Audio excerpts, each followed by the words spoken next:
M news కి స్వాగతం. పిఠాపురం మాజీ ఎమ్మెల్యే పెండెం దొరబాబు వైఎస్ఆర్సీపీ పార్టీకి రాజీనామా చేస్తున్నట్టు ప్రకటించారు. పిఠాపురం మహారాజా కోట ఆవరణలో గల తన కార్యాలయంలో పెండెం దొరబాబు ఆయన అనుచరులతో కలిసి ఏర్పాటు చేసిన మీడియా సమావేశంలో వైసీపీకి రాజీనామా చేస్తున్న విషయాన్ని వెల్లడించారు. ఈ సందర్భంగా దొరబాబు మీడియాతో మాట్లాడుతూ తాను ఏ పార్టీలో ఉంటే ఆ పార్టీ అభివృద్ధికే పనిచేస్తాను తప్ప వెన్నుపోటు రాజకీయాలు చేయలేదన్నారు. గత 8 నెలలుగా వైఎస్ఆర్ కాంగ్రెస్ పార్టీలో అనేక అవమానాలు పొంది మనస్తాపానికి గురయ్యారని, ఇక పార్టీలో ఇమడలేక తాను పార్టీకి రాజీనామా చేస్తున్నారన్నారు. పిఠాపురం నియోజకవర్గం అభివృద్ధిని దృష్టిలో ఉంచుకుని తాను కూటమి ప్రభుత్వానికి మద్దతిస్తున్నట్లు మాజీ ఎమ్మెల్యే పెండెం దొరబాబు స్పష్టం చేశారు. ఇన్నాళ్లు తనతో కలిసి నడిచిన ప్రతి ఒక్కరికి కృతజ్ఞతలు తెలుపుకుంటున్నానన్నారు.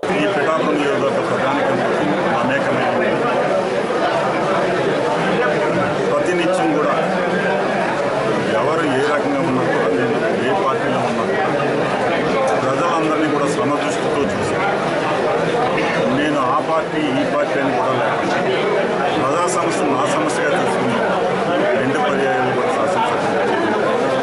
నేను శాసనసభ్యుడిగా లేకపోయినా కూడా నా వంతు నన్ను నమ్ముకున్న వ్యక్తులకి ఎవరే వచ్చినా సరే నా ఇంటి తరపున వారి కష్టాన్ని తీర్చే విధంగా ఈ 25 సంవత్సరాలు ప్రజానీకంతో నా జీవనం. ఈ రోజున నేను ఇలా రాజీనామా చేస్తున్నానంటే నాతో పాటు ప్రయాణం చేయడానికి మీరే చూశారు. సర్పంచులు కానీ ఎంపీటీసీలు కానీ కౌన్సిలర్లు కానీ ఎంపీపీలు కానీ ఎంపీటీసీలు వీరందరికీ కూడా నేను ఒకటే సూచన చేశాను.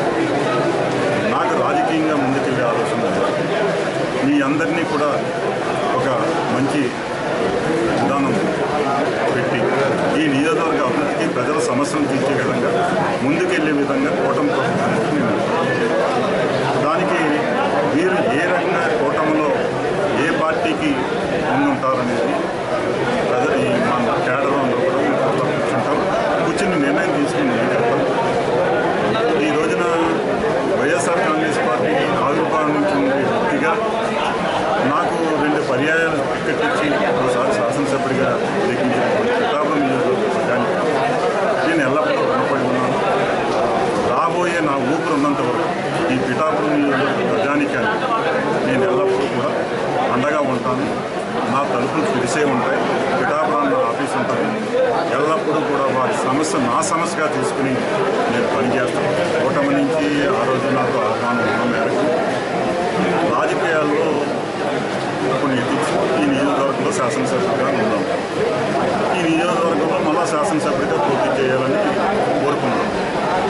నెక్స్ట్ పోటీ చేయాలనే ఆలోచన నాకు లేదు. ఈ టర్మ్ చేయాలనుకున్నాను, అది పిఠాపురం చేయాలనుకున్నాను. నాకు అవకాశం అయితే ఇక్కడ టికెట్ పొందిన వాళ్ళు కానీ ఇంకోళ్ళు కానీ ఎథిక్స్ ఇప్పుడు కాకినట్టు నేను వెళ్ళాలి. అక్కడ నాకు ఆహ్వానం ఉన్నా కూడా అక్కడ ఉండే నాయకులను ఇబ్బంది పెట్టి వైఎస్ఆర్ పార్టీ కావచ్చు, అవతల టికెట్ రాసించేవారు కావచ్చు, వాళ్ళందరినీ కాదని నేను ఇక్కడ ఎమ్మెల్యే చేస్తూ వారి యొక్క ఆశల్ని మీరు తుంచే విధంగా నేను వెళ్ళకూడదు. నాకు ఇక్కడ ఉండే ప్రజానీకం నాకు ఆశీర్వాదంతో జగన్మోహన్ రెడ్డి గారి ఆశీర్వాదంతో నేను శాసనసభ్యులు అయ్యాను. అంతకుముందు బీజేపీ సహకారం. ఇంకా జీవితంలో మనిషికి సంతృప్తి అనేది 2 సార్లు శాసనసభ్యుడిగా ఆయన సంతృప్తి ఈ పిఠాపురం నియోజకవర్గ ప్రజానీకానికి ఎలవేళ కూడా నేను అంతగా ఉండాలనుకుంటున్నాను. ఇక్కడ ఉండే నాయకులకి అందరికీ కూడా నేను ఏ సమస్య ఉన్నా కూడా నేను కూటమిలోకి వెళ్ళినా వీరి కోసమే నేను పనిచేస్తాను తప్పించి నాకు వ్యక్తిగత ఎజెండా నేను రాజకీయంగా ఎదురుకెళ్ళాలని ఎజెండా లేదు. ఇక్కడ ఉండే పిఠాపురం ప్రజానీక కష్టాలు ఇప్పుడు బీచ్ తీర ప్రాంతం తుఫాను ఎప్పుడు వచ్చినా కూడా సముద్రంలో ఇల్లు కొట్టుకుపోయే పరిస్థితి. అప్పుడు 2 కిలోమీటర్ల సముద్రం ఉంది. ఈ రోజున ఉప్పడ ఊళ్ళోకి వచ్చేస్తుంది. అటువంటి పరిస్థితిని మనం శాశ్వత పరిష్కారం చేయాలని చెప్పేసి గత ప్రభుత్వాన్ని కూడా నేను కోరడం జరిగింది. కానీ నేను చేయలేనట్టు ఈ రోజున కూటమి ప్రభుత్వం సెంట్రల్లో 2 కలిపి విద్య చేస్తున్నట్టు దాన్ని కూడా చేయాలని.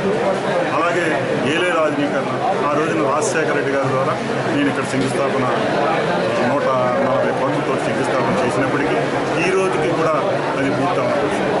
దాన్ని కూడా ఈ కూటమి ప్రభుత్వం చేయాలని వారిని కోరుతాను.